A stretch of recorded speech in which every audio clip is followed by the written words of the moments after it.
ginamit ay inspired. Kulto daw. Kulto pala tayo. Ano? Sira ulo yun. Tama? Siya ay nasira na yung nakurap na yung isip niya sa politika. Tanda natin, hindi natin babago yung Bible natin. Amen? The Bible that we use in this church is King James Version. Kahit sabi ng isang pastor ay yun daw gumagamit ng King James Version at naniniwalang inspired ay kulto. Nakakalungkot eh. Pastor pa naman ng Baptist. Diba? Nakakalungkot kasi pag sinabing Baptist eh, akala'y pare-parehas. Tama po ba mga kulit? Amen po ba? So in our church, hindi tayo magbabago ng Bible. Hindi tayo magbabago ng standard. Amen po ba? Hindi tayo magbabago ng standard ng music. Hindi tayo magbabago ng standard ng doktrina po natin. Ako yung lagi ang panalangin ko. Tama? Pwedeng dumating balang araw, kapag tumanda ako, maging ganun din. Hindi ko alam. That's why, kailangan natin ng salita ng Panginoon. Amen po ba? So nakakalungkot lang isa, di ba? Kumbaga sila yung mga naunang mga pastor na matanda nang nagpapastor for almost more or less 45 years. Amen? Tama po ba?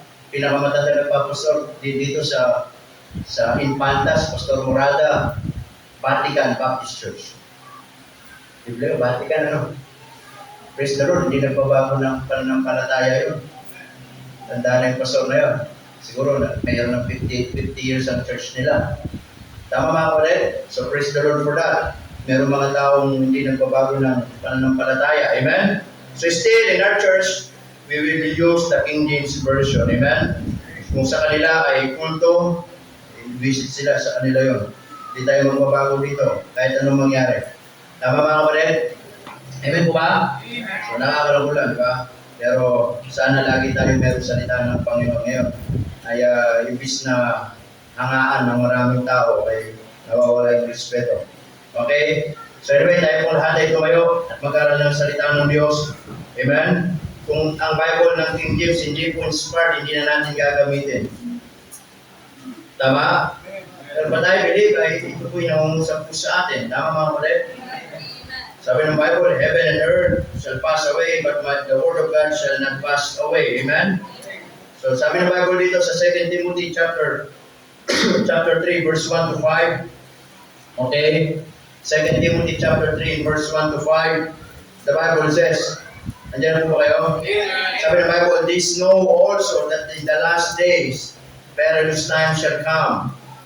For men shall be lovers of their own selves, covetous, boasters, proud, blasphemers, disobedient to parents, unthankful, unholy, without natural affection, truce breakers, false accusers, incontinent, fierce, despisers of those that are good, traitors, high-minded, lovers of pleasures more than lovers of God. In verse 5, this is our key verse. Sabi ng Bible, having a form of godliness, but denying the power thereof. Ano sabi diyan? From such turn away. Tayo mag-pray. Panginoon, salamat po ng maraming ngayong umaga. We thank you, Lord, for this opportunity and privileges that you have given to us. And Lord, we pray that you help us, Lord, as we study your word, Panginoon. Bigyan niyo po kami ng dunong. Bigyan niyo po kami ng karunungan. Maunawaan po namin. Buksan niyo po ang puso namin. Ano bang mga pag-uusapan po namin.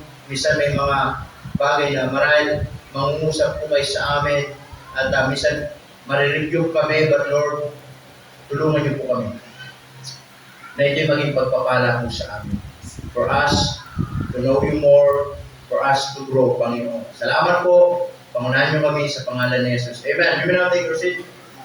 Okay, we will study about Panginoon. Sa verse 5, mga kapatid.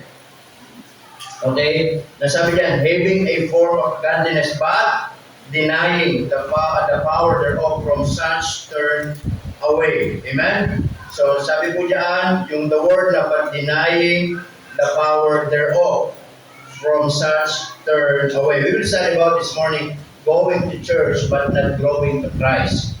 Okay, going to church but not growing to Christ. Because here in the Bible it says in verse 1, ang sabi ni Apostle Paul kay Timothy, this know also. Amen? Na ano sabi that in the last days, yung last days po na dyan, ang ibig sabihin, sabi dyan, perilous times shall come. Gusto ko maunawa natin na katulad ng nabanggit ko kanina, na ang mundong kinagagalawan natin ngayon o yung panahon na meron tayo sa panahon ngayon, hindi na po ito yung panahon na pabuti ng pabuti ang tao.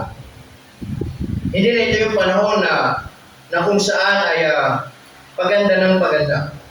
Kundi sabi ng Bible dyan, itong panahon natin ay panahon na mapanganib. Amen po mga kapatid? Mapanganib ang panahon na meron po tayo ngayon.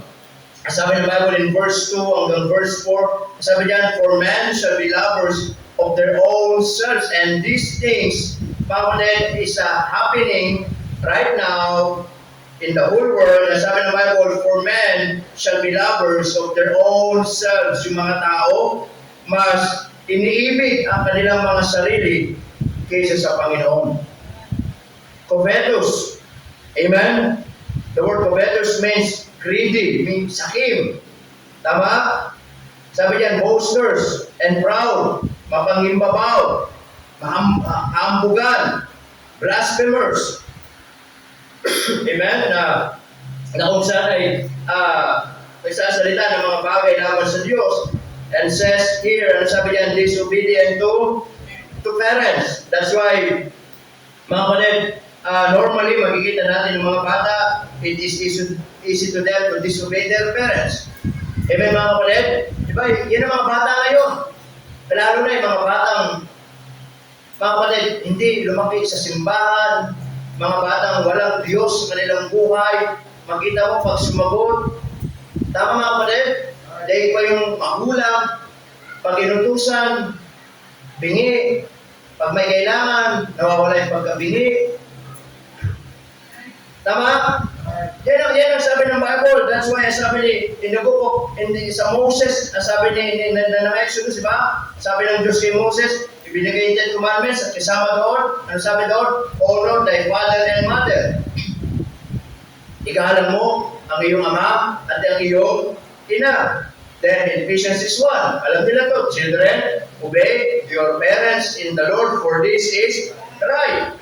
Tama mga kapatid? So being obedient to our parents, mga kapatid, ito ay ino-honor natin ng Panginoon. Amen? Tama po ba? But in our days, maraming mga bata, bisan ma-obserbahan ninyo, di ba? Yung mga bata dyan, sa kalsada, sa labas, di na marunong makinig sa magulang. Disobedient to parents. Mga pastors pag magsalita. Amen mga kapatid? Kaya dito sa church natin, mga kapatid, lagi nating pinapangaralan, di ba? Kahit mga nasa church na, minsan mga pastors pa rin sa magulang. Disobedient to parents, pero lagi may salita ng Diyos na lagi nagpapaalala, igalang ang mga magulang. Respect them, sabi ng Bible. Amen? Honoring God, mga kapatid, by honoring your mother and father. Amen, mga kapatid? Because if you will obey your parents, if you will honor your parents, mga kapatid, it means kayo ay pagpapalain ng Panginoon. Tama po ba? Sabi niya, disobedient to parents.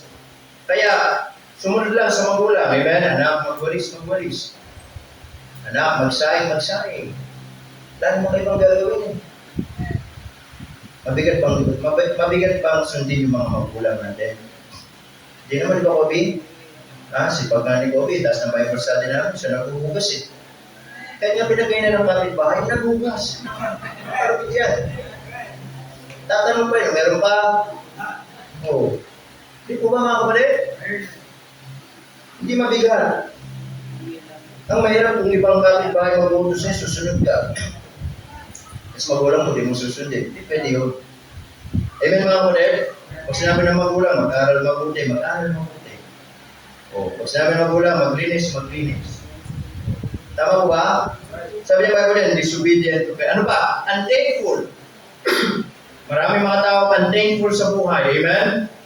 Hindi marunong magpasalamat sa mga bagay na meron sila. Tama po ba? Tanda natin sabi ng Bible, mga kapatid, in everything, give thanks. Tama? For this is the will of God. Maging mapagpasalamat. Hindi lang sa malalaking bagay. Nasanay kasi tayo magpasalamat lang tayo sa malalaking bagay. No. Minsan, mga kapatid, ang mga bagay na pinagpapasalamat, hindi mga bagay na wala sa atin. Minsan yung mga bagay na meron ka na, ipagpasalamat mo. Tama mga kapatid? Amen po ba? I-appreciate natin. Minsan hindi natin na ipagpapasalamat. Na-appreciate yung meron sa atin kasi naghihintay tayo ng darating sa atin. Amen po mga kapatid? O pagpasalamat po na malakas tayo ngayong umaga. Salamat natin. Nagising pa tayo. Salamat tayo. Diba? Nakakakain pa tayo. Minsan, even sa mga simple things. Dahil sabi ng Bible dyan, unholy. Amen? Without natural affections. Truce breakers. Tama? False accusers. Incontinent.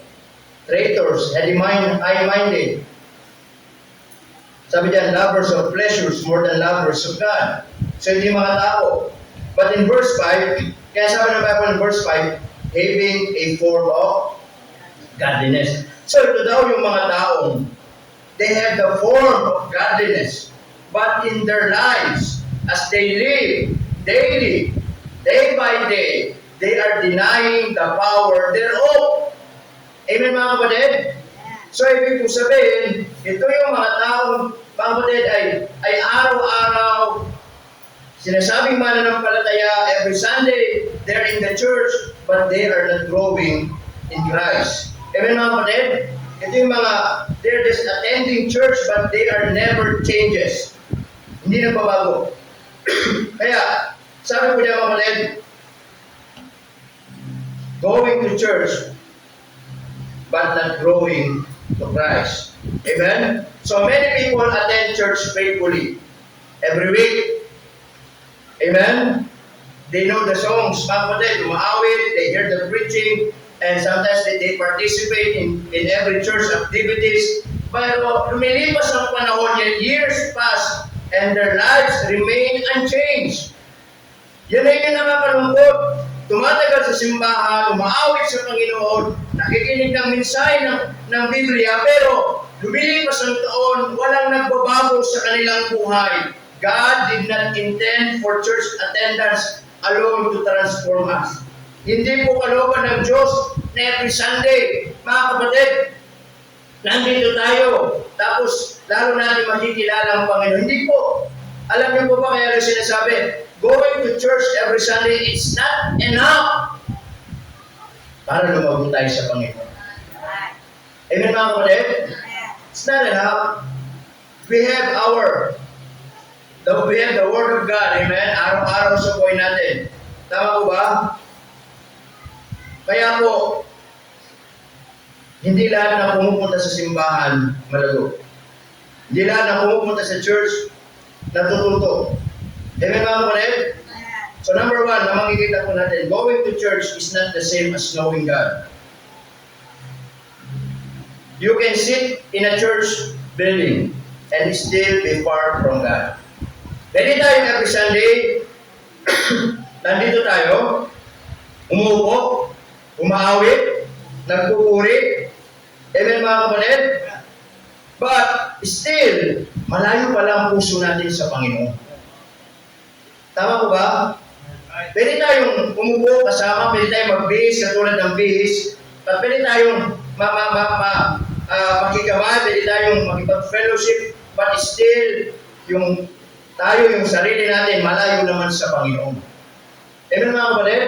So, nangyari lang, every Sunday, coming to church, umuwi, walang nagbabago. Amen po mga kapatid? Yung sinasabi ng Bible dito sa verse 5, that sabi ng Bible, having a form of godliness, pero denying the power thereof. Amen po mga kapatid? Ito yung sinasabi ng Bible, amen? That going to church is not the same as knowing God. That's why I'm always telling that going to church is not enough. I'm not saying na hindi mo na kailangan pumunta sa church. Of course, if you are a child of God, church is a must to every believers. Amen? That this church, ito po yung ating household na tinatawag. Ito yung bahay-sambahan ng Panginoon. And the Lord gave us a day na tayo mag-gather po dito to hear the message of the Word of God. Hindi ko sinasabing, hindi na natin kailangan pumunta ng church. Sabi ng Bible in Hebrews 10:25, huwag pabayaan ang araw ng pagkakatipon. Amen mga kapatid? But for us to grow, it's not enough pupunta tayo sa church pag Sunday. Pero for us to grow, at lalo nating makilala ang Panginoon, araw-araw, meron tayong pagkakataon na lumabog sa Panginoon. Amen mga kapatid? Tama po ba?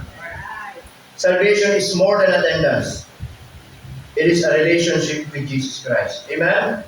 Pinaka-importante po sa lahat mga kapatid, hindi lang yung tayo nagsisimba. But make sure, nagsisimba tayo kasi anak ka ng Diyos.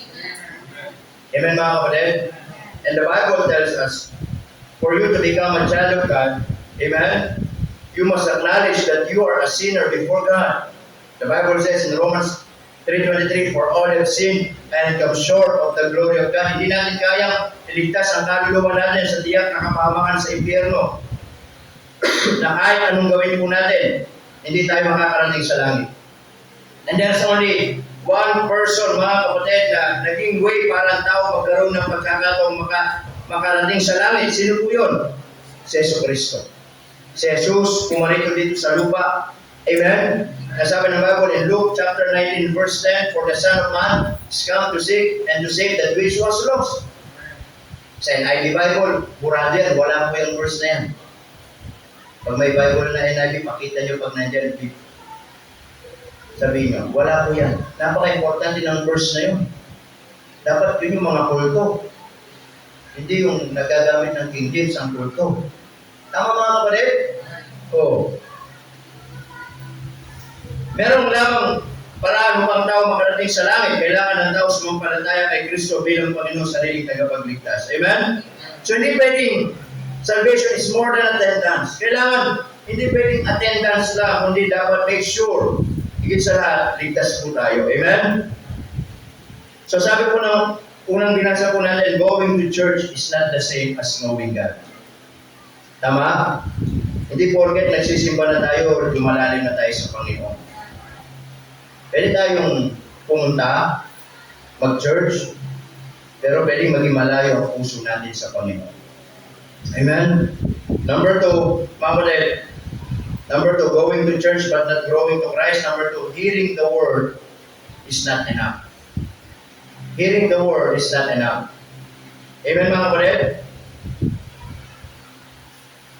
Hindi po sapat na tayo ay makinig lang ng salita ng Diyos. Kailangan, we must obey what we hear. Diba? Yung mga anak natin, diba? Hindi pwedeng salita na hindi sila nakikinig. At nagagalit tayo kapag hindi sila nagre-response sa mga sinasabi natin. Kailangan na sinasabi, anak, naririnig mo ba ako? Opo. Pangalawang tanong, naiintindihan mo ba ang sinasabi ko? Opo. Pangatlo, bakit hindi mo ginagawa kung naririnig mo at naiintindihan mo? Iba kasi naririnig, iba yung kung naiintindihan, at yung dapat maging result doon, ginagawa. Kasi kung hindi ginagawa, hindi pwede sasabihin naririnig at naiintindihan, tapos hindi ginagawa. Kailangan kung naririnig, naiintindihan, gagawin. Amen po ba mga kapatid? Merong receiving yung Word of God. Tama po ba mga kapatid?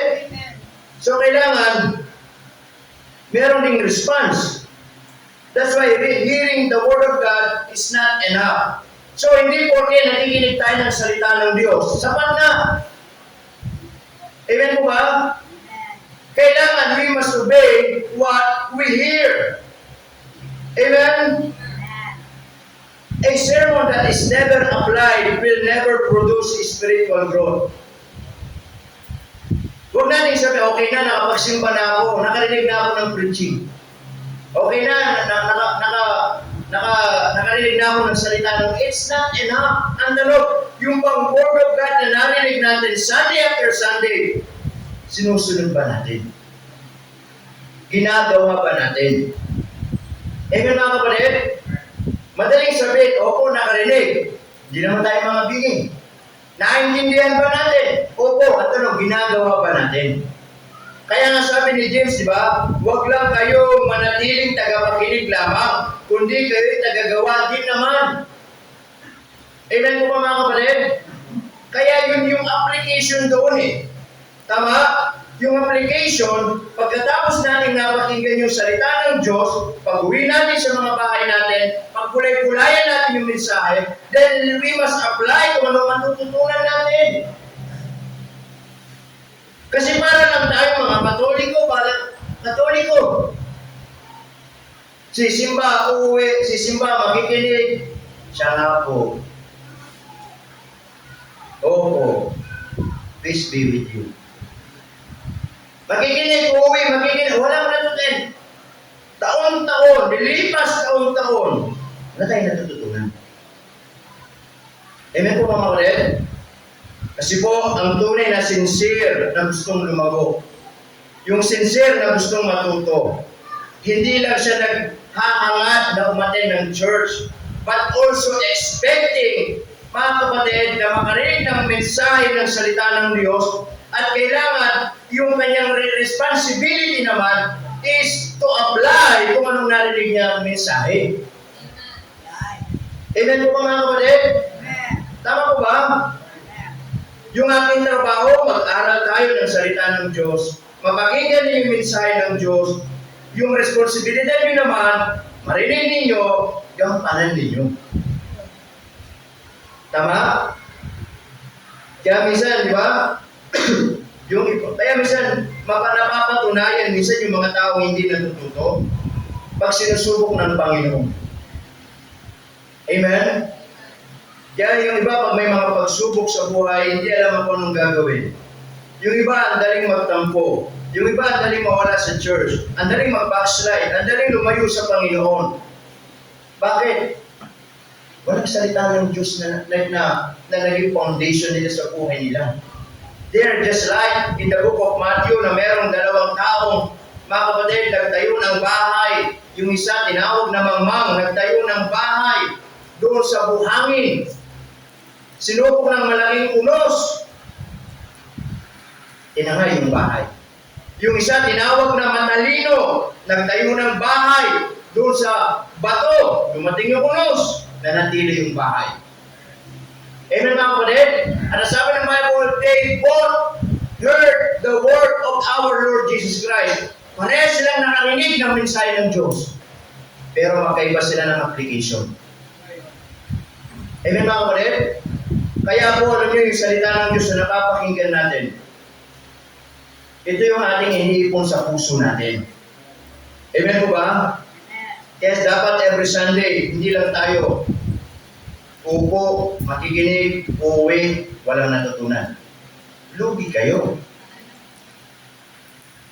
Amen mga kapatid? Tama po ba? Dapat pupunta na rin naman tayo dito. Make sure, i-claim natin na meron akong matutunan. Tama po ba mga kapatid? Hearing the word is not enough. We must obey what we hear. Kailangan, huwag na tayo manatiling tagapakinig. Tagaganap din naman tayo. Number 3, true conversion produces changes or change. Amen? Tama ba? Alam nyo,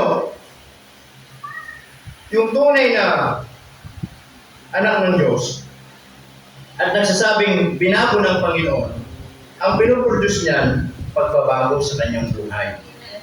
Nakakalungkot kung Sunday after Sunday, we're going to church, then walang nagbabago sa buhay natin. Amen mga kapatid? Our attitudes, our speech, our actions, our priorities in life should reflect in Christ. Amen mga kapatid? Dapat yung mga bagay na yan, kung paano tayo nakikilala pumupunta sa simbahan, paano tayo nakikita nakadamit pagsamba, paano tayo nakikilala na bilang isang mananampalataya, ay makita yan na nagre-reflect ang ating Panginoong Jesucristo sa buhay natin. Amen po ba? That's why true conversion produce change. Nagbabago, dapat may nagbabago sa buhay po natin. When God works in a heart, transformation follows. Amen? Kapag ang Diyos gumawa sa puso natin, susunod yan yung pagbabago. Pero kung patitigasin natin yung puso natin, walang magbabago sa buhay natin. Tama po ba mga kapatid? Amen po ba? So kailangan may nagbabago sa buhay natin. Amen? Di pwedeng walang nagbabago. Binago na nga tayo ng Panginoon. Tama po ba? Sabi ng Bible, 2 Corinthians 5:17, di ba? Therefore, if any man be in Christ, he is a new creature. All things are passed away, behold, all things are become new. Kaya kung kiniklaim natin, ako'y Kristiyano, dapat nakikita yung pagbabago sa buhay niya. Kung kiniklaim natin, every Sunday, ako'y nagpupuri sa Diyos, nakikita yung pagbabago sa buhay mo.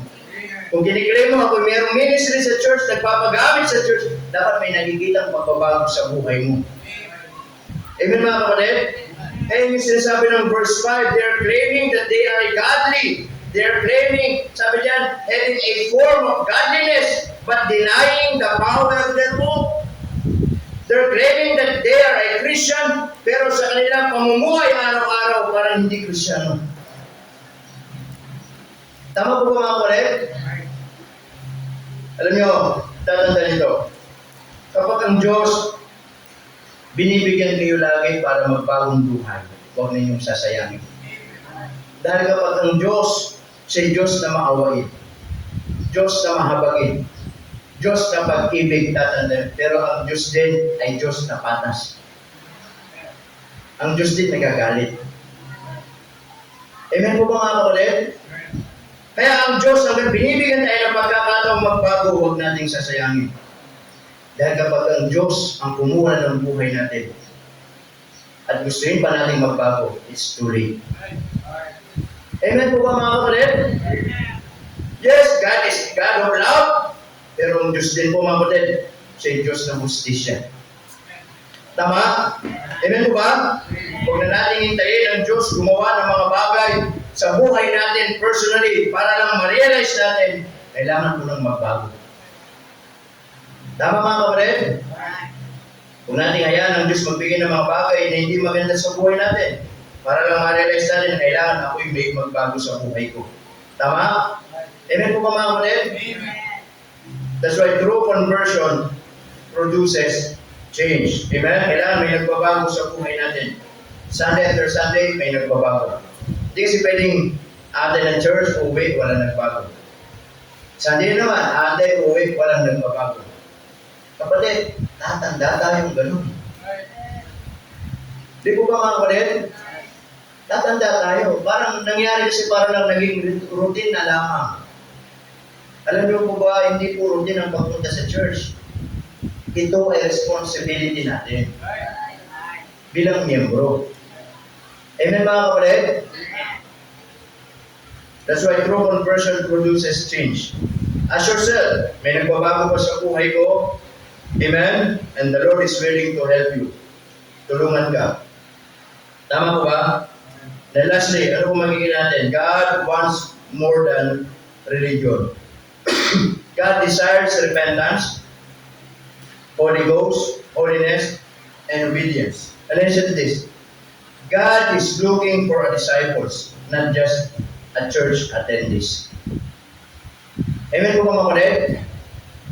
Ano sabi ng Bible? Go ye therefore and teach all nations. God wants us, sabi ng Bible, to spread the gospel and make disciples and not just a church attendees. Tama? Ibig kong sabihin, ang Diyos po ay mas nais niya na tayo maging disipulo niya. Mga kapatid, at hindi lang basta maging attender lang. Amen po ba? And also God wants us to be a member and not just an attender. Magkaiba yung member at yung attender. Alam niyo po ba yun? Yung member, ito yung handang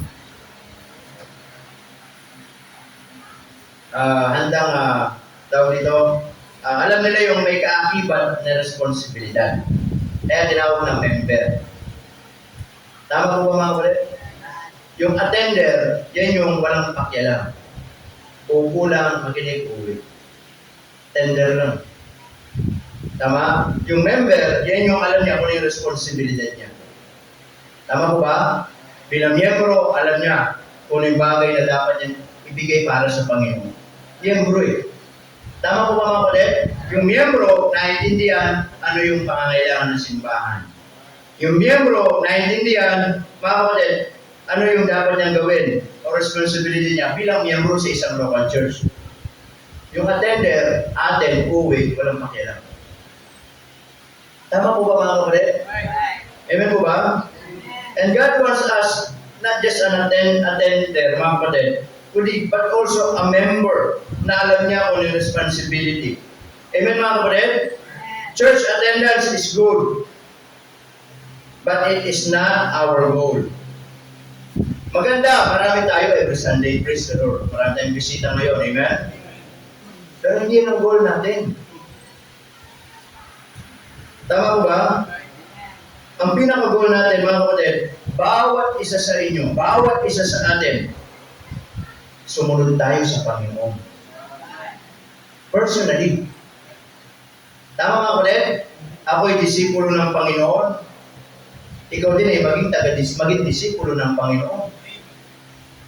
Tama? Our goal is to become more like Christ. Amen? So the question is not how long have I attended church? But the question is, how much has given changed me? Amen mga kapatid? Hindi tanong kung gano'n tayo katagal dito sa church. Tama po ba? Hindi po yung tanong eh. Ang tanong is, ako ba ay may nagbabago ba sa buhay ko?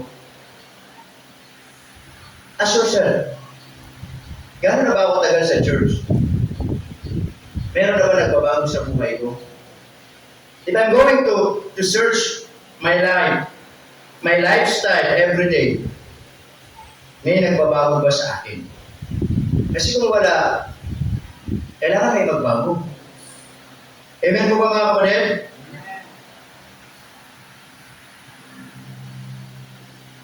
Sapagkat posible na taon-taon nasa church tayo, pero walang nagbabago. At kapag gano'n ang nagiging sistema, hindi tayo lalagot sa Panginoon. Amen po ba mga kapatid? Tama po ba? Hindi po dinisenyo ng Diyos na tayo magsimba lang.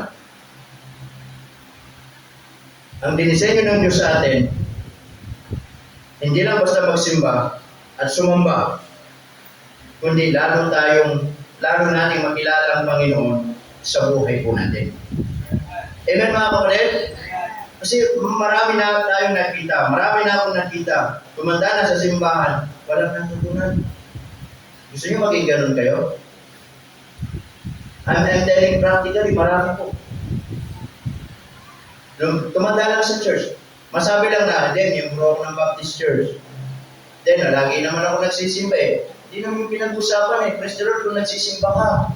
Ang tanong, may nagbabago pa. Amen mga kapatid? Kasi, kapag naging ganun ng sistema, mga kapatid, hindi tayo lalago. At alam nyo, every Sunday, after Sunday, kung ayaw natin lumago sa Panginoon, listen to this, our heart and our feeling, mga kapatid, hindi natin mararamdaman yung tunay na excitement every Sunday. Kaya minsan naman pag Sunday, pupunta sa church, hindi masaya. Pupunta sa church, nakasimangon. Pupunta sa church, hindi tama ang puso. And after Sunday, kaya parang nangyari, nagiging routine na lamang, and at the end sa buhay nila, nagiging pabigat na sa kanila pag Sunday nasa church sila.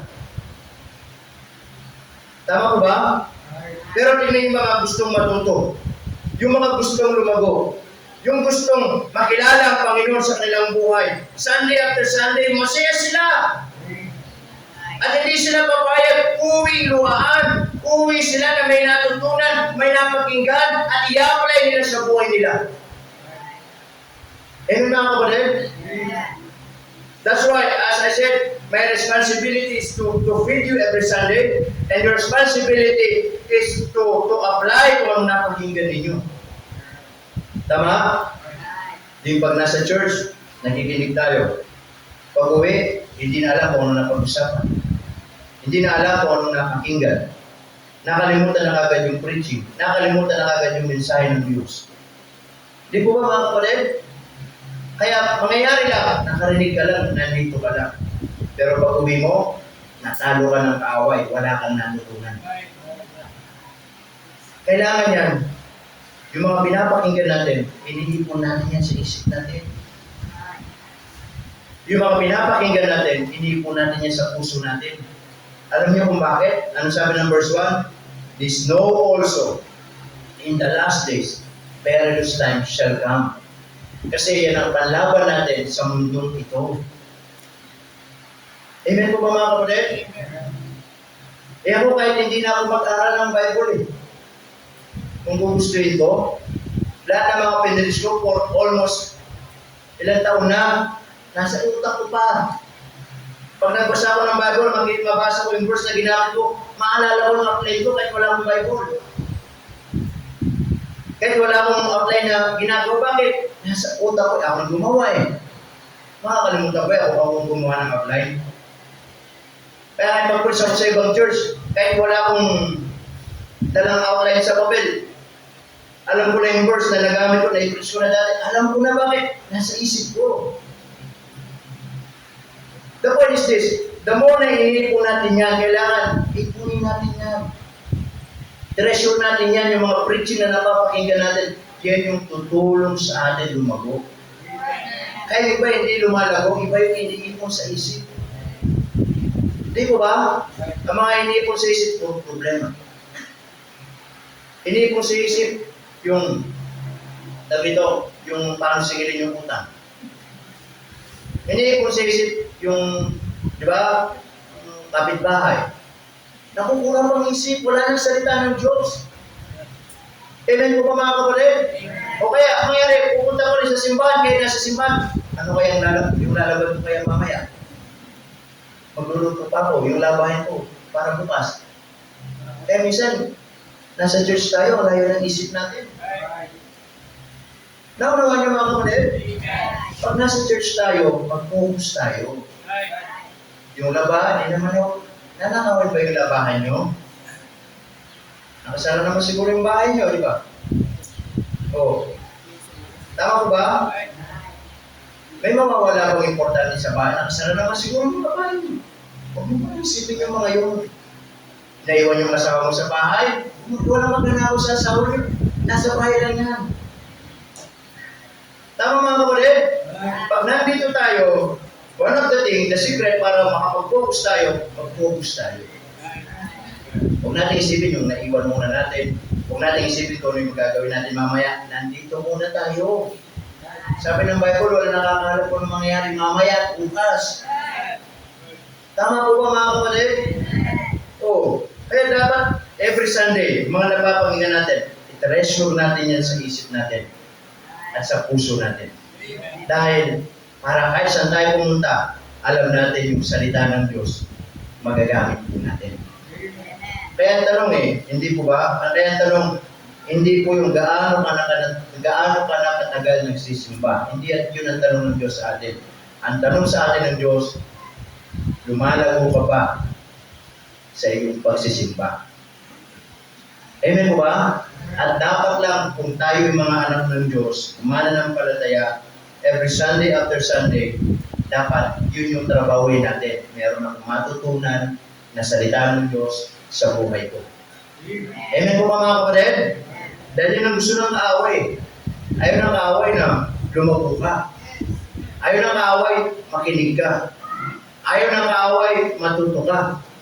Amen po mga kapatid? Yan ang ayaw ng kaaway sa atin. Yung gusto ng kaaway sa atin, yung tayo hindi matuto sa Panginoon. Kaya, ang sabi ng Bible dito sa verse 5, basahin po natin. Okay, having a form of godliness, but denying the power thereof. Amen? Now, sana hindi lang tayo makilala bilang Baptist. Alam niyo ang pagiging Baptist, yan po ay identification lamang po natin as a group. Tama? Amen po ba? Ang tawag po sa Bible, noong mga unang mga mananampalataya, tinawag silang Christian.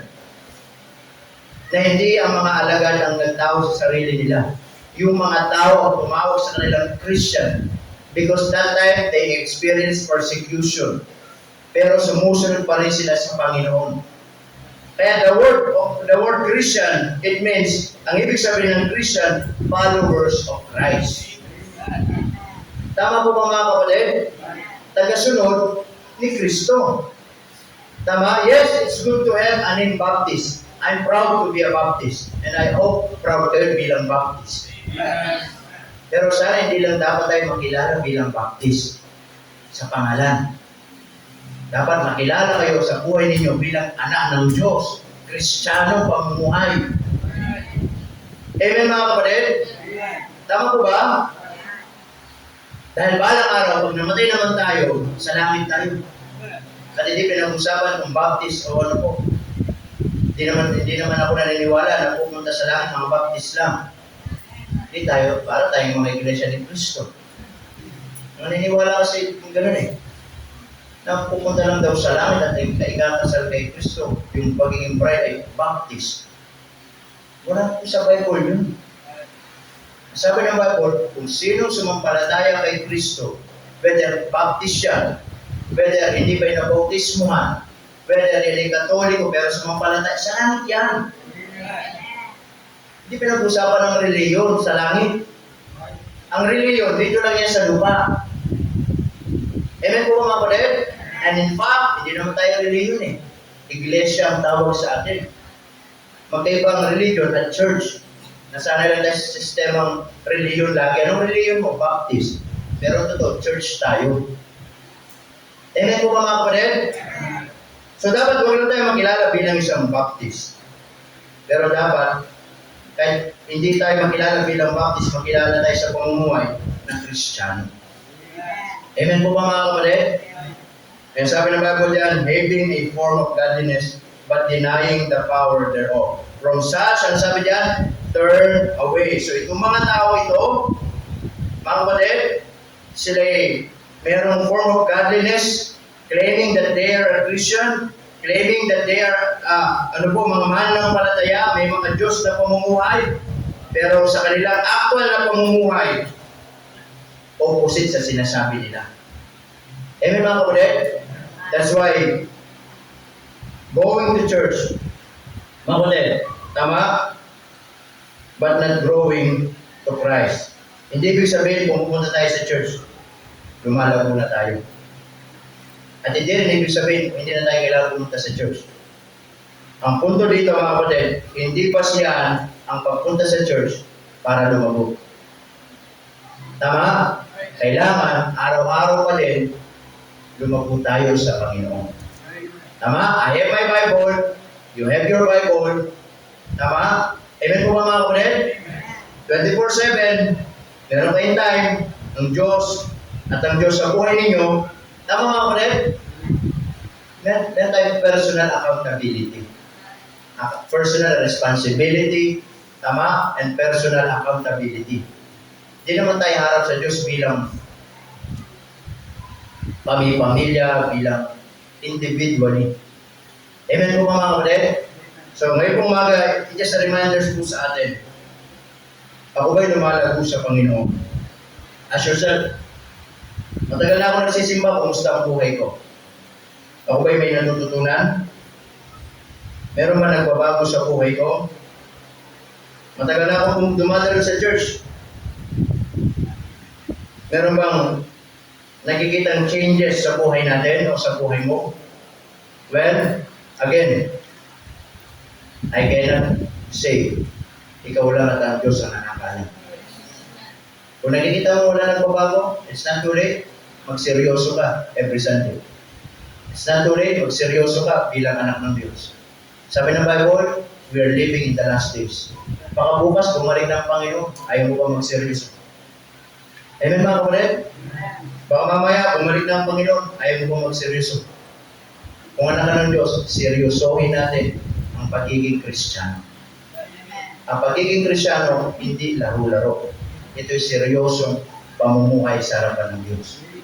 Kaya kung lahat ay tumuyo, tayo manalangin. Let's pray. Dakila namin Diyos na mapangyarihan. Salamat po sa umaga nito. Salamat po sa paalala. Lord, we pray that this morning help us, Panginoon, sa aming pong napag-usapan, aming pong napakinggan. Kaya Panginoon, dalapin ko po na tulungan niyo po kami ngayong umaga. Kumusta po ang ating pong buhay paglago? Kumusta po ang ating mga sarili sa harapan ng Panginoon ngayong umaga? Tayo ba'y may nakikitang pagbabago? Ikaw ba'y may nakikitang changes sa buhay mo? Sunday after Sunday, you're here singing with us, fellowshipping with us, hearing the message. But the question is, ina-apply mo ba sa buhay mo? Minsan, lagi, wala naman sa church ang problema. Minsan, wala din sa salita ng Diyos ang problema. Minsan ang problema, tayo. Ayaw nating matuto. Hala natin ang pananampalatayang Kristiyano pamumuhay. Basta-basta, laro-laro. Hindi po. Ang Diyos ay seryoso sa kanyang mga anak. Sana, magseryoso tayo. Paano tayo mamuhay sa kanyang harapan. Ang mga ating mga ulo nakatungo, mga mata ay nakapigit. Marahil na salita ng Diyos, mga kapatid, ay nausap po sa atin ngayong umaga at nais po natin lumapit sa unahan. At marahil may pagkukulang tayo. Again, God is so merciful. God is a gracious God. He's always willing to give us so many chances para magseryoso sa buhay. Ilan taon ka na nagsisimba? Ilang taon ka nang nagpa-Bible? Ilang taon ka nang nakikinig ng preaching? Still, why don't you check your life, yourself, your heart, and ask yourself, meron bang nagbabago sa buhay ko? Tatanda na alam ba ako na ganito ako? Sisimba, uwi. Sisimba, uwi. Hindi po yun ang disenyo ng Diyos na sisimba at uuwi lang, kapatid. Ang disenyo ng Diyos, sisimba tayo sapagkat inutos ng Diyos na huwag pabayaan ang araw ng pagkakatipon. Nasisimba tayo para mag-aralan sa isa't isa. Makikinig tayo ng mensahe ng Diyos. At hindi lang basta makikinig, iintindihin natin. Ilalagay natin sa puso natin. Upang sa ganon, pag-uwi natin sa mga tahanan natin, pagpupulay-pulayan natin. At ito ay makakatulong, panigurado, sa buhay espiritual mo. Upang dumating man yung pagsubok, dumating man yung mga testing in life sa buhay mo, meron kang mga salita ng Diyos na ilalaban mo, magiging panangga mo, na mga talata na napag-aralan mo, na ito ay lalong mapagtitibay ang iyong pananampalataya, lalong mapagtitibay ang iyong paglilingkod, ang iyong pagtitiwala sa Diyos. At the more na lalo mong nais pagtuto ng kanyang salita, makikita mo, unti-unti, yung mga tunay na pagbabago na nangyayari sa buhay mo. Kaya ngayong umaga, kapatid, kung yan ang panalangin mo, bakit hindi ka lumapit sa unahan? May pagtotohanan, humingi ng tawad marahil sa mga pagkukulang. At makako sa Diyos, Panginoon, every Sunday, atin ako, I will be serious. Makikinig ako mabuti, i-apply ko yung papakinggan ko para makatulong sa akin, lalago ako, upang pagbalik mo, Panginoon, masumpungan mo akong malago, matapat, naglilingkod sa iyong harapan. Because as we face the Lord Jesus Christ, we will face Him personally, individually, with personal responsibility in this earth and personal accountability in heaven. Kaya Panginoon, dalangin po namin na tulungan niyo po ang inyong mga anak. Patawarin kami sa mga pagkukulang, mga panahon na nasasayang namin, mga panahon na hindi kami nagigipagtotohanan sa inyo. But Lord, we promise from now on, hindi kami pupunta lang sa church na basta makikinig, kundi sasamba talaga sa inyo. At merong mga salita ninyo, i-apply namin sa buhay po namin. Salamat po ng marami. Pinupuri ka namin sa pangalan ni Jesus.